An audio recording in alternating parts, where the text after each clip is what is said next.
Was somewhat of a child prodigy, some would say. Morehouse College had established an early admittance policy, really in the era of the Great Depression and World War II, in part to help boost enrollment, but also because they knew that there were a number of African American young African American men who were ready for college before they turned the age of 18. And Maynard Jackson was one of those students. He actually entered Morehouse College at the age of 14 in 1952, and he graduated in 1956. He comes from a family of activists, people who were activists in terms of civil rights, in terms of political empowerment generally. And that's on both sides of this family, quite frankly. So I think it's important to go back, if we have a little time for that, to before the birth of Maynard Jackson, to talk about how his legacy, how his family's legacy began. So let's begin with his mother's family. His mother was Irene Dobbs Jackson. Irene Dobbs was the daughter, one of 6 daughters of John Wesley Dobbs. John Wesley Dobbs was the unofficial mayor of Sweet Auburn Avenue, and he actually earned that title because of his activism during the Civil Rights Movement. He was headquartered as the unofficial mayor of Auburn Avenue in the Butler Street Y. That was the hub of Black activism back in the day. And the family actually lived on Houston Street in the Auburn Avenue community, quite close actually to the King family, the family of Martin Luther King Jr. In fact, Irene Dobbs grew up with Martin Luther King Jr. and his other siblings. So they were very close families. And as you know, both of those families were politically active and really provided the foundation for the activism of their children. Martin Luther King Jr. in terms of the King family, and Maynard Jackson in terms of the Dobbs family. But in any case, that activism was really sparked by the activism of Irene's father, John Wesley Dobbs. He was actually a postal clerk, a mailman. He rode the trains and oversaw the mail across the region. But he was also the Grand Master of the Masons, Prince Hall Masons here in Atlanta. And he was very prominent in this community and nationally, quite frankly. And with an attorney named Austin Walden, he actually established the Atlanta Negro Voters League. That was a nonpartisan organization that was meant to help empower African Americans in the city. So you see where that legacy begins there. Democrat attorney Austin T. Walden, Republican John Wesley Dobbs established the Atlanta Negro Voters League.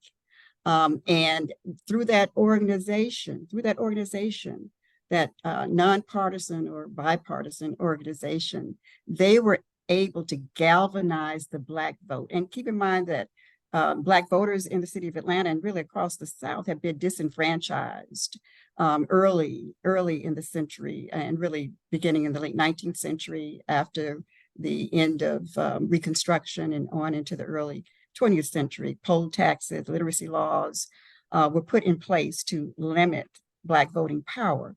And so when these two men joined forces and created this organization, they had a very specific purpose to galvanize that remaining power of the Black vote to really leverage some things in terms of negotiations, compromise with the white power structure. And this is really during the period or early in the period of the Atlanta Way. And that really came about initially after the 1906 Atlanta Race Massacre. And that's when members of the white power structure called in members of Black leadership in the city to sit down at the table and essentially go through a period of compromise, negotiation, conversations to work toward change. Often it was limited change, very limited change in terms of what the Black community would receive in exchange for the Black vote. But it resulted in some degree of positive change within the segregated system in the South. And so using this approach, this Atlanta way, the Atlanta style, some call it, these two men and others in that organization were able to sit down at the table, literally, with members of the white voting power structure. And so they were able to essentially assure that 99% of the Black voters that were part of the league that were influenced by the league, 99% of the voters Black voters in the city would follow the recommendations of the Atlanta Negro Voters League when they went to cast their vote. So that's a lot of power, a lot of clout, and it speaks a lot to the integrity and the value of John Wesley Dobbs in the community. He had 6 daughters. He and his wife, Irene, had 6 daughters. And those 6 daughters were prominent in their own right, from Maynard Jackson Jr.'s aunt, Mattie Wilder Dobbs, who was an opera singer, internationally renowned opera star, opera singer, a diva, to his aunt, June Dobbs Butts, who I had the honor of interviewing some years ago, about 15, 16 years ago, who was a prominent psychologist. And of course, his mother. And his mother, people don't realize that Irene Dobbs Jackson, a graduate of Spelman, all 6 of the daughters of John Wesley Dobbs graduated from Spelman College. And she graduated in 1929, valedictorian of her class. She studied in Toulouse, France, to earn her master's degree. And that's really where after coming back to Atlanta, she met Maynard Jackson Sr., Maynard Jackson Jr.'s father. Now we're getting to the other side of the family. Maynard Jackson Sr., Reverend Maynard Jackson Sr., was actually the son of a prominent minister in Dallas, Texas. And he co-pastored the church with his father for a time, and then took over the pastorship of that church after his father passed in, I think, 1933. But meanwhile, he was in Atlanta for a period of time, working with Morehouse College on an education initiative. This is Maynard Jackson Sr. And there he met and was smitten by Irene Dobbs. They married, and actually they flew to Toulouse, France to marry. And then came back to Dallas at that time. So Maynard Jackson Jr. was actually born in Dallas, Texas. And then the family moved to Atlanta in 1944. Now, in that time frame, in about the decade between the time that Maynard Jackson was born and they moved to Atlanta, Maynard Jackson Sr., Reverend Maynard Jackson Sr., was not only a prominent pastor, prominent minister, he was also politically active in the city of Dallas and the state of Texas. He was a founder of the Progressive Negro Voters League. He was a prominent activist in the NAACP, and actually, it was he who was one of the leaders of the move to get to have the white primary of Texas overturned. They started that campaign in 1933 and finally became successful in having the white primary in Texas overturned in 1944. That was the year also they moved from Dallas, Texas, the family, to Atlanta. Reverend Maynard Jackson Sr. accepted the offer to become pastor of Friendship Baptist Church. And so he took that offer and brought his family here.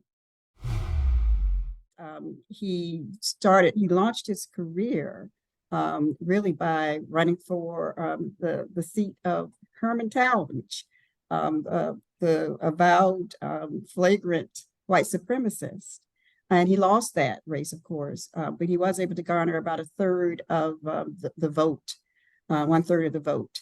And so he leveraged that the attention and the political acumen he gained while doing that election campaign, which he started after the death, the assassination of Martin Luther King Jr. He galvanized his support and then was able to parlay that and become vice mayor under Sam Massell.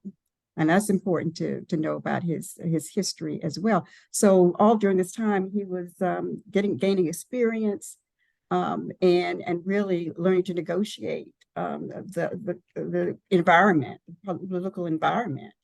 So much so that by 1973, he was able to garner the support he needed, not only Black constituents, but white constituents as well, to become mayor. And so in a city like Atlanta, where you have this history of the Atlanta way, you have this history of being controlled quite literally by a white power structure that was made up not only of politicians, but of leaders in business, the economic leaders.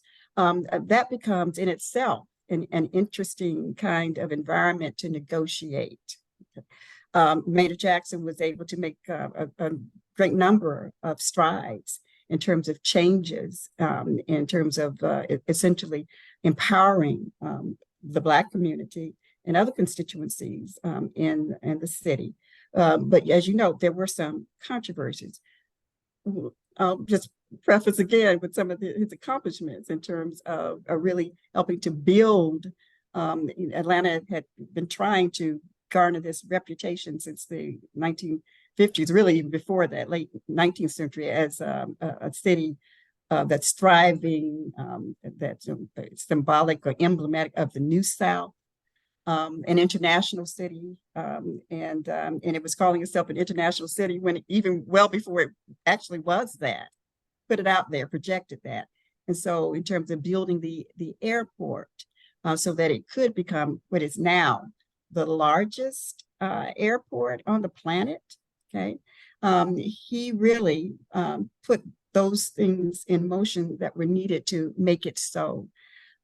He also worked to enhance and actually make more diverse the Atlanta Police Department. And that was something he picked up, that initiative to integrate the Atlanta Police Department was started by his grandfather, John Wesley Dobbs and others. And so he continued that stride, that mission of making the Atlanta police force more representative of the constituency, and also ensuring that it would become a police force that was more sensitive, more humane and sensitive to the needs of the community.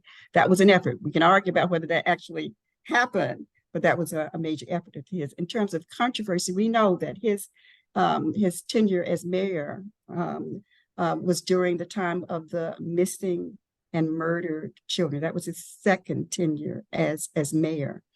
And that tore really almost tore the city apart. And polarized constituency. There was polarization even within the Black community, let alone the Black and white community, and all kinds of theories and ideas about what was really going on, who murdered the children. And so his handling of that was questioned by some.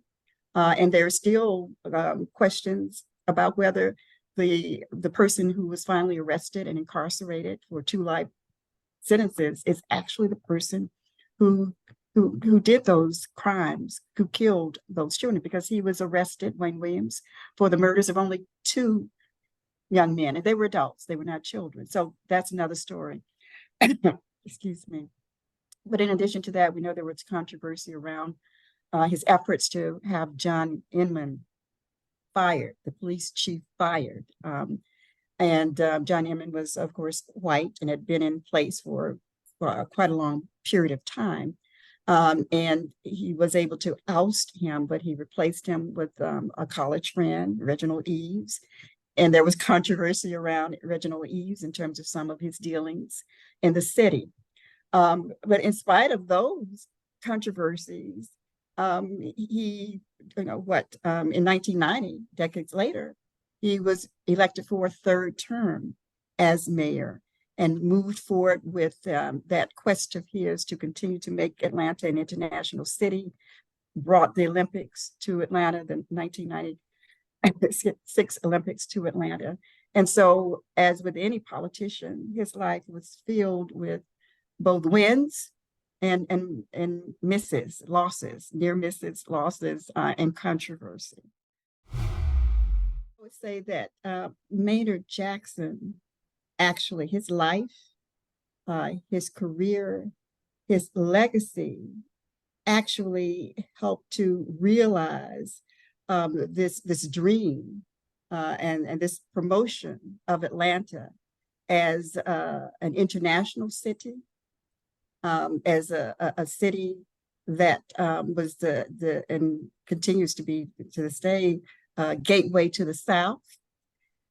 At a time up until the time of his election, that idea of Atlanta being a city too busy to hate and an international city, gateway to the South, that was a vision that was a part of a PR campaign. But we know that it was not actually true. Okay. And even now we can argue that Atlanta has not realized its vision of becoming a true city, a city that's truly too busy to hate. But what Maynard Jackson's life demonstrates is that it's possible to make strides to get there. His election proves that there was a critical mass of people, a majority of people in the electorate, of the voters in Atlanta, who were willing, for doing in a city that had been dominated by, run by white power structure, over the centuries, that they came to a time that said, it's time for a change. It's time to move forward. And he embodied that vision. The accomplishments that he was able to achieve actually helped to make Atlanta truly a city that was international, truly a city that was attempting to move forward and making it more equitable, making the environment more equitable and more diverse.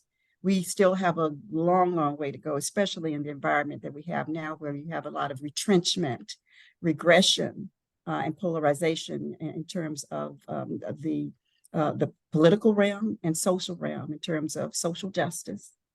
But when we look back at the life and career and legacy of Maynard Jackson, we have to understand we have to maintain hope. And the lesson of his life is that it is necessary to keep pushing. That was the legacy of his grandfather's life, his mother's life, and she was actually a civil rights activist too. People don't know that. And his father's life. And so just as they kept pushing for change, he continued their legacy.